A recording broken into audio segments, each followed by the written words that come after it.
Hey guys, this is Couture from MixedPrints, and I am here with April of the Pink Lapel. And we are here to give you details behind the brand of the Pink Lapel. I know we interviewed maybe 2 years ago, and I just want to follow up with you about what's been changing, what's going on, and what you have planned for the future. So the first question I'm going to ask is, what made you want to become a handmade earring and bow tie designer? What's the definition of the Pink Lapel? So the definition of Pink Lapel is, I call it an indie's accessory brand, or indie accessory brand.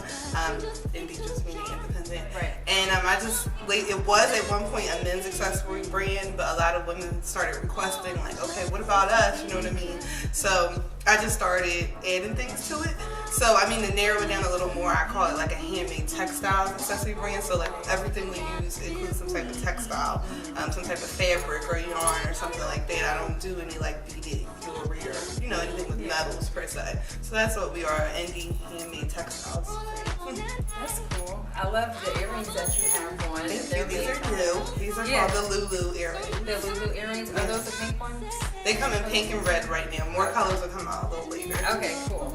So the next question I would have to ask is, who are your style icons? Because everything is always different.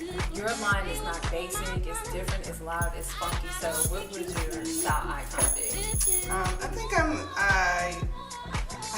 I can't really narrow it down to one because I like so many different people for so many different things. Right. I think that J-Lo was always on point for the most part, always classic. I love her use of like scarves, her shades, and all of that. I think that I don't always like love everything that Beyonce's necessarily wearing, but she's always on point with the accessories. Yeah. Like very detail oriented with the necklaces, the bracelets, and all of that. So I love that about her. I think Rihanna's style rocks. I love an edgy type of look. Yeah.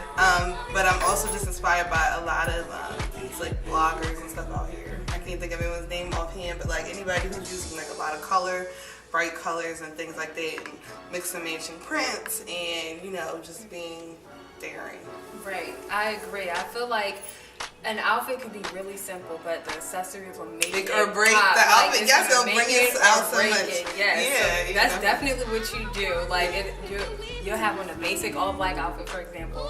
You pop on the Lulu pink earrings. Yes, exactly. Like that's it. It just brings you back to life. So, what from the Pink Lapel is your go-to piece or staple pieces that you feel women or men should have? Because I love that you cater to both, and it's not just geared to one. So let me know what you think is good for both. And for the men, I definitely think that every guy should have a fun pocket square. That's a nice way to play around with color. And now you're seeing a lot of guys, they don't, they wear pocket squares and a blazer and no tie. So you don't have to be super dressed up for that. So I think that's for someone who's not comfortable with, loud, bright colors going on all over, a little, a nice festive pocket square is definitely a staple. I think a floral tie for the springtime is, every man should have one, especially with wedding season in the spring and, Easter and all of that. That's another fun way to kind of like ramp up your outfit. And I think that every guy should have a nice bow tie, of course. Some people are they're a little fearful of tying. Yeah. They're like, that's a real one. I know. But I can learn. Yeah, but it's easy, and I also mine's have a hook in the back, so I can also tie them for you. But I think that every guy should have like a nice black bow tie that has maybe some type of like metallic detailing in there or something, just to play around with it or whatever. So, and then for the ladies, I of course love the pom-pom earrings, the Lulu, but I know they're a little big for some people. Everyone doesn't like an earring this big. Right. But I love our button earrings. They have just the tassels. I bought a few of those, I think, last year. Yeah, so you can dress those up, dress them down. Yeah. And they're not as large as these, but still a fun way to play with colors. I think every woman should have those. And of course, the head wraps. I think those are perfect for when you don't want to do your hair, or just like for me, I wouldn't go a lot, but it's cold outside, so I can't really go outside with wet hair all the time. So I've been just kind of pulling it back and then putting on a nice headscarf, nice big sunglass, and keep moving with some. So before we wrap it up, I have 2 more questions. What is your definition of fashion, and what plans do you have for the Pink Lapel? What's my definition of fashion? That's a good question because honestly, only within the last year have I been comfortable with looking at my brand as the fashion world. Like I never, probably in the last interview I said that, like I don't look at it as being fashion, but it is fashion. Accessories are fashion. I guess I was uncomfortable with it because I felt like if I considered myself a fashion brand, I was going to be in a box. Yeah, or in certain constraints. Like, do I have to use the Pantone color of the year, or that kind of thing, which, it's fine, but I thought it would make constraint, but I realized, like, no, it is fashion. So I guess my definition of fashion, is anything you wear. Fashion is what you wear, and fashion is how you feel. And style. Definitely. Yeah, that's kind of what I style, your own twist on it. That's fair. When it comes to fashion, a lot of people want to follow the trends of what's going on in the now.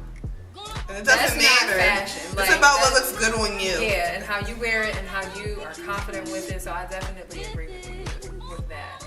And your plans for the Pink Lapel. Oh yeah, my plans for the Pink Lapel this year is just to like ramp it up, do a lot more.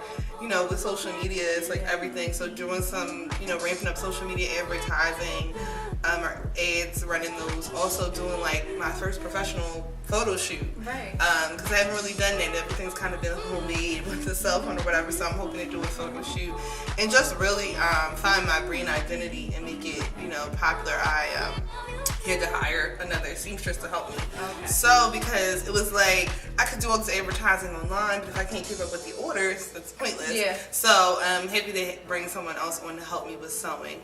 Still, they're based out of Philadelphia, so it's still handmade. It's not, in the factory or anything like that. So just expanding the brand, also narrowing it down a little bit.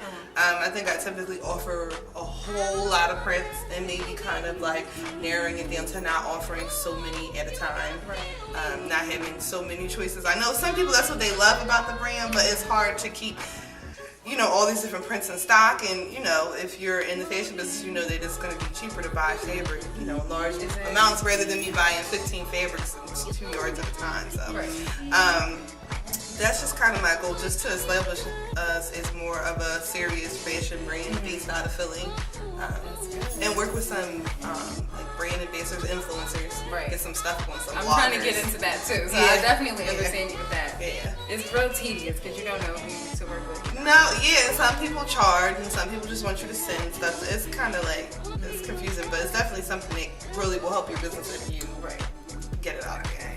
Well, I get it, and I'm definitely appreciative, of you coming out here, and I respect everything that you're doing. Of course, girl. I love that you're consistent. You're still doing it. You're still handmade and doing everything based in Philly. And that's important to us. Right.